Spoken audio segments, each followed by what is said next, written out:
അകാലത്തിൽ പൊലിഞ്ഞ ചിത്രകലാ പ്രതിഭ അർജുൻ ദാസിന്റെ ഓർമ്മകൾ ഉണർത്തി കോഴിക്കോട് ആർട്ട് ഗ്യാലറിയിൽ ചിത്രപ്രദർശനം. അർജുന്റെ മാതാപിതാക്കളും സുഹൃത്തുക്കളും ചേർന്നാണ് പ്രദർശനം സംഘടിപ്പിച്ചത്. ചെറുപ്പത്തിൽ തന്നെ അർജുൻ ദാസ് പെയിന്റ് കൊണ്ട് വിസ്മയം തീർത്തു.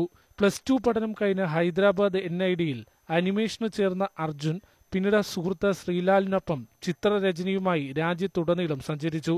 ചിത്രങ്ങളെ ഔപചാരികളുടെ ക്യാൻവാസിൽ ഒതുക്കാൻ അർജുൻ വിസമ്മതിച്ചു. ഉത്തരേന്ത്യയിലെ ഗ്രാമത്തെരുവുകളിലെ ചുമരുകളിൽ അവർ ചിത്രങ്ങൾ വരച്ചു. ഇതിനിടെയാണ് 2015 ജൂൺ 20 സിക്കിമിലെ തീസ്ത നദിയിൽ വീണ് അർജുൻ മരിച്ചത്. മകന്റെ മരിക്കാത്ത ഓർമ്മകളെ മാതാവ് CV കരുണ ഫ്രെയിമുകളിലാക്കി. മോനോട് പറയായിരുന്നു മോന്റെ ചിത്രത്തിന്റെ ഒരു എക്സിബിഷൻ നമുക്ക് നടത്താമെന്ന്.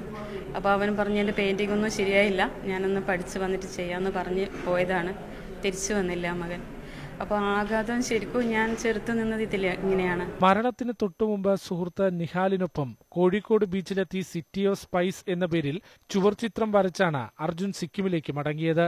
തെരുവിലെ ജനങ്ങൾക്ക് വേണ്ടിയാണ് അർജുൻ ചിത്രം വരച്ചിരുന്നതെന്ന് സുഹൃത്ത് നിഹാൽ പറയുന്നു.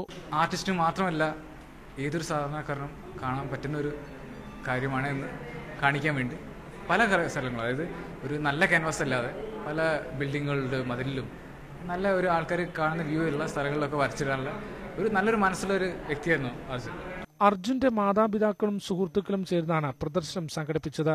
അർജുന്റെ ജന്മദിനമായ മെയ് 2 ആർട്ട് ഗാലറിയിൽ കുട്ടികൾക്ക് വേണ്ടി ചിത്രരചനാ മത്സരവും ഒരുക്കിയിട്ടുണ്ട്. ന്യൂസ് 18 കോഴിക്കോട്.